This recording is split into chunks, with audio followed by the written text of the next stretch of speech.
এইখানে এরকম করে হাত দিয়ে এরকম করে ধাক্কা দিয়ে ভিতরে ঢুকিয়ে দিল। মোবাইলটা আমাদের এখানে রাখতে হচ্ছে, তাহলে কারা ঠাকুরের সাথে জড়িয়ে ফটো তুলছে। পুরো মাঠের মধ্যে হচ্ছে হোটেলটা। টোটাল খরচাটা বলে দিই, টোটাল খরচা কত কি লেগেছে। আর এইখানে হচ্ছে বোলিং চলছে, বোলিংটা একটু বন্ধ করে গেলে খুব ভালো হতো। মেয়েদের গায়ে হাত দেওয়াটা ঠিক আমার ব্যক্তিগতভাবে পছন্দ হলো না। এইখানে হাত দিয়ে একদম পুরো বাইরে বার করে দিল। ব্যালকনি ওইদিকে বললেন? হ্যাঁ, একটু দেখে আসতে পারি? হ্যাঁ অবশ্যই যান। আচ্ছা না না না থাক, আপনারা ক্লিন করেছেন। আচ্ছা দেখি। ও নাইস, এই যে পুরো মাঠ।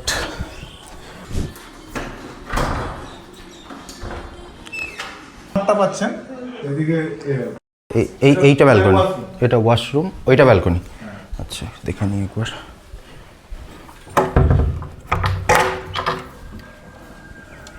না এটার ভিউটা ভালো না, থাক। রুম থেকে কি সুন্দর বাইরের ভিউটা, অসম্ভব সুন্দর লাগছে। মানে রোদ রয়েছে আর ঘরের আলোটা আমি নিভিয়ে দিয়েছি, দারুণ লাগছে বাইরেটা দেখতে। যাই সন্ধ্যের সময় হয়তো অন্ধকার হয়ে যাবে, কিন্তু খুবই ভালো লাগছে।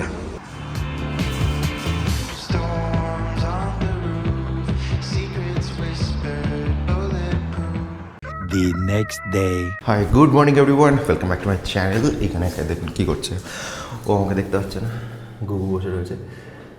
আর আমি রয়েছি এখন হচ্ছে তারাপীঠে। সো এখন যাচ্ছি পুজো দিতে। এবার অনেক নিয়মকানুন শুনেছি, অনেক নিয়মকানুনের মধ্যে একটা হচ্ছে এখন আর ভিআইপি লাইন নেই, একটাই লাইন করে দিয়েছে। সো গিয়ে দেখি কী হচ্ছে। তার আগে হচ্ছে গাড়িটা নিচে দাঁড়িয়ে রয়েছে, একজন বললেন যে গাড়িটা ধুয়ে দেবো। দিন গাড়িটা ধুলে হয়েই গেছে যখন।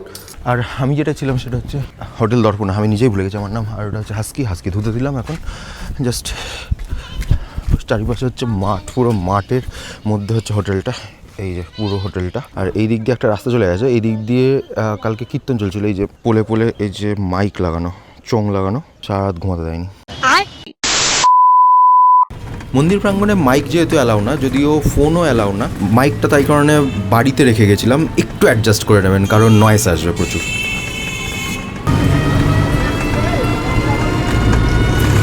ওকে, চলে এসেছি মেন গেটের সামনে। আগে যেখানে ছিলাম সেটা হচ্ছে এই গলির মধ্যেই একটা ছিলাম, উল্টো দিকে হচ্ছে মন্দির। আর এইখানে দেখছি গাড়ি পার্কিংয়ে সেরকম কোনো হোটেল নেই, সব টোটো, অটো আর এই ম্যাজিক ভ্যান চলছে। So let's go in. আচ্ছা, দুপাশ দিয়ে হচ্ছে এরকম ফলমূলের দোকান বসে আছে। রেস্টুরেন্ট, লাচ্চা মহল রেস্টুরেন্ট। কত দাদা একটা? ওয়াও,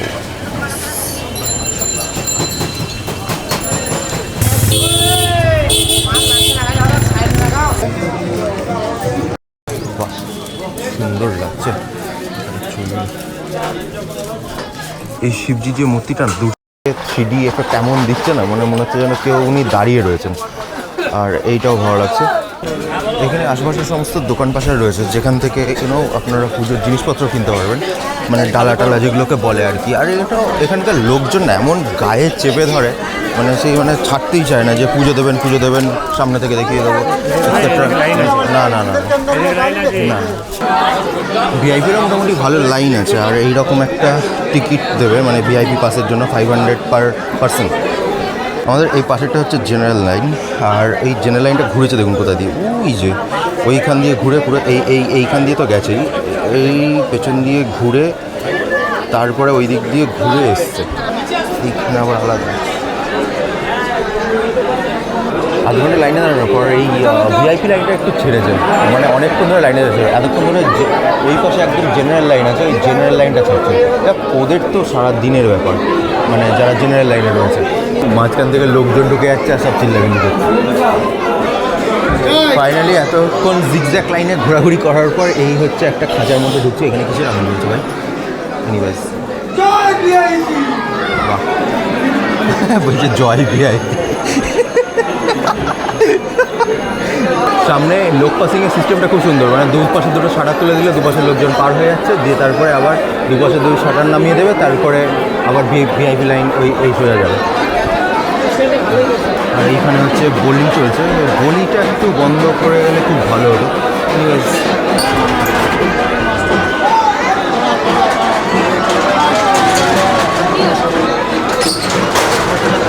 এইবার হচ্ছে সোজা যাবে সবাই ভিআইপি। যাক, ফাইনালি এই ঘুরতে ঘুরতে ঘুরতে ঘুরতে ঘুরতে এই যে মা তারার মন্দিরের কাছে চলে এসেছি।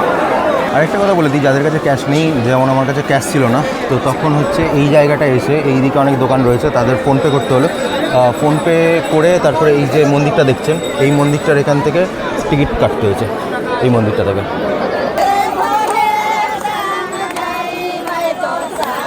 মোবাইলটা আমাদের এখানে রাখতে হচ্ছে, তাহলে কারা ঠাকুরের সাথে জড়িয়ে ফটো তুলছে।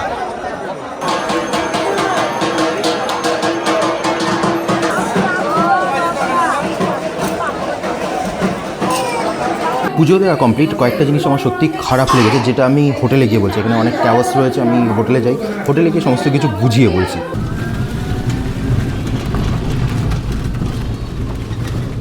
চলে এসছি।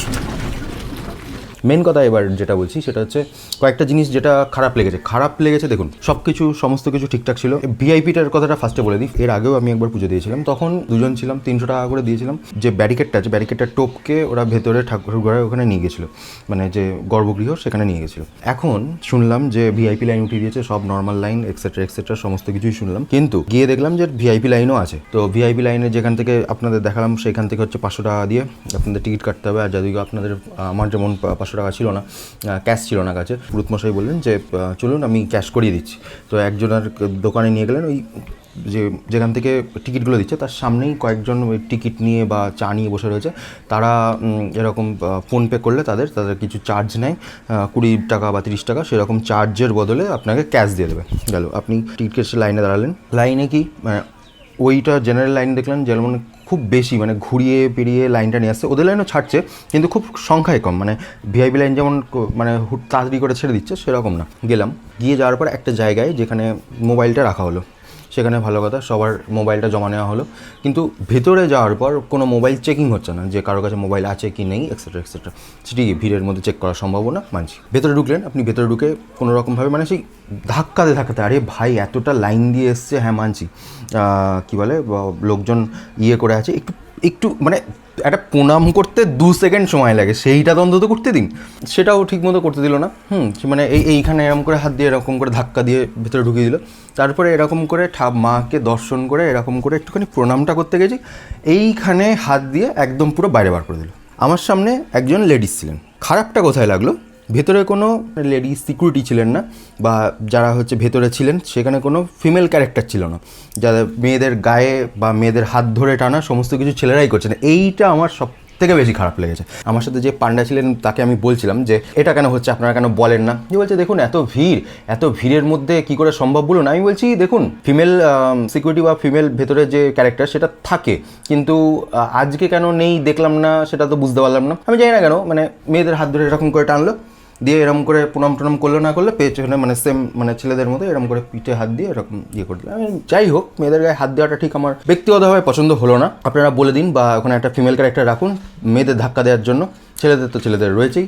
এইটা জাস্ট খারাপ লেগে গেলো, বাদ বাকি সব ঠিকই আছে। ব্যবসা বাণিজ্য সবার ভালোই চলছে, মানে কথাটা বলা মানে যারা সমঝদার তারা বুঝে গেছেন কি ব্যাপার। এই হচ্ছে ব্যাপার, এইভাবে পুজো দেওয়া। আর আসি এবার ভোগের কথায়। আপনারা যারা ভোগ দিতে চাইবেন, যে ভাত মাছ এই যে ভোগটার কথা বলছি, সেই ভোগটা হচ্ছে যার যে পান্ডা রয়েছে বা যাই রয়েছে তাদের হচ্ছে হয় আগের দিন বলবেন, আর না হলে হচ্ছে পরের দিন সকাল 9টা, মানে যেদিনকে দেবেন সেই দিনকে সকাল 9টার মধ্যে আপনাদের জানাতে হবে। সেটা হচ্ছে রেডি করে দেবে। দক্ষিণ হচ্ছে 1100 টাকা। সেটা হচ্ছে মাকে দেওয়া হবে, দিয়ে পুজো করে আবার আপনাকেই দিতে হবে, আপনি আবার খেতে পারেন। কোন কোন দিন ফাঁকা থাকে, শনি মঙ্গল আর বৃহস্পতি, এই 3টে দিন। বৃহস্পতিটা নিয়ে আমি একটু কনফিউশনে রয়েছি, 3টে না 2টো দিনই বললো, শনি আর মঙ্গলটা হচ্ছে একদম কনফার্ম। এই দিনটা আর অমাবস্যা পূর্ণিমা, এই সব পুজোগুলো মানে এই সব দিনগুলো ছাড়া আপনি নর্মাল ডেজে আসুন, ঠিকঠাক করে বললে হয়ে যাবে, নাহলে এই সব দিনগুলো হচ্ছে প্রচণ্ড ভিড় থাকে। এই হচ্ছে পুজোর A to Z গল্প। আপনি যাবেন, আপনি নিজেও পুজো দিতে পারেন, এই না যে আপনার পান্ডার দরকার। ঢোকার সময় মন্ত্রতন্ত্রগুলো যেগুলো আছে পুজো দেওয়ার জন্য, যেগুলো পড়ানো হয় সেইগুলো কেউ পড়ে দেবে না আর কি। আর আপনাদের যে ডালা, সেই ডালার মধ্যে একটা করে কার্ড গুঁজে দেবে, মানে ওখানকার পান্ডারা দেখেই বুঝে যাবে যে এটা কার সোর্স নিয়ে এসছে। টোটাল খরচাটা বলে দিই, টোটাল খরচা কত কি লেগেছে। আপনি যেমন করে মোডে আসুন সেটা আপনার ব্যক্তিগত খরচা, বাসে আসুন ট্রেনে আসুন সেটা আপনার ব্যক্তিগত, বা গাড়ির ব্যক্তিগত খরচা সেটা আসছে না। আমি এইখানকার খরচাটা বলে দিচ্ছি। এইখানটায় আমার যেমন হোটেল খরচা নিয়েছে হচ্ছে 1600 টাকা, হোটেল দর্পণা, এখান থেকে 600 মিটার দূর, টোটোতে 10 টাকা করে নিল, যেতে 10 টাকা আসতে 10 টাকা। খাওয়া দাওয়ার রেটটা একটু বেশি রয়েছে, আর খাওয়া দাওয়াটা সত্যিই খুব খারাপ। মানে আমি বলবো যে খাওয়া দাওয়া এখান থেকে না নেওয়া ভালো, আর খেলেও সামান্য কিছু খেয়ে নেবেন বা বাইরে বেরিয়ে খাবেন।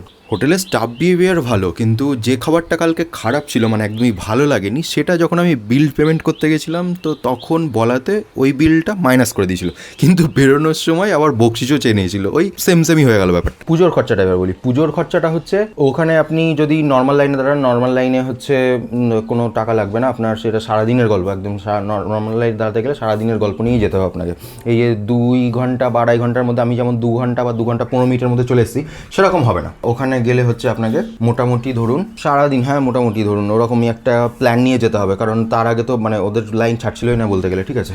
আর পুজোর আপনি যেমন খুশি নেবেন, 51 টাকা রয়েছে, মানে যেটা হচ্ছে এই ডালাটা 51 টাকা রয়েছে, 101 টাকা রয়েছে, 201 টাকা রয়েছে, 501 টাকা রয়েছে, এরকম সমস্ত কিছু রয়েছে। যদি এবার ভিআইপি লাইনে দাঁড়ান, ভিআইপি লাইনে হচ্ছে 500 টাকা পার হেড, সেটা তো দেখিয়ে দিলাম, ওরকম একটা টিকিট দেবে। 500 টাকার যে কুপন সিস্টেমটা চালু হয়েছে সেটা আগের সিস্টেমটাই ভালো ছিল না, কারণ দেখুন আমরা অনেকেই 300 টাকা বা 250 টাকা যার যেমন সামর্থ্য পণ্ডিত মশাইকে দিয়ে ঢুকে যেতাম, কিন্তু পার হেড এখন 500 টাকা করে দিয়ে ভক্তদের পকেটে চাপ পড়েছে না। পুরোহিতের খরচা হচ্ছে আপনি 201 টাকা, বা আপনার ওরা তো বলে যে আপনার মন মতো দেবেন, ঠিক আছে, কিন্তু ওরা লাস্টে বেরোনোর সময় বলেই দেয়, যদি মানে আমি কথা বলছি, যদি আপনি ধরুন যে এরকম বললেন যে ঠিক আছে তাহলে 101 টাকা দিচ্ছি, 101 টাকায় পুজো হয়, মিনিমাম একটু 251 টাকা করে দিন, এরকম একটা, যেটা আমার সাথে হয়েছে, আমি দিয়ে দিয়েছি, ঝামেলা করে লাভ নেই, পুজো এসেছি ভালোভাবে পুজো দিয়ে বেরিয়ে চলে গেলাম, ব্যাস দ্যাটস ইট।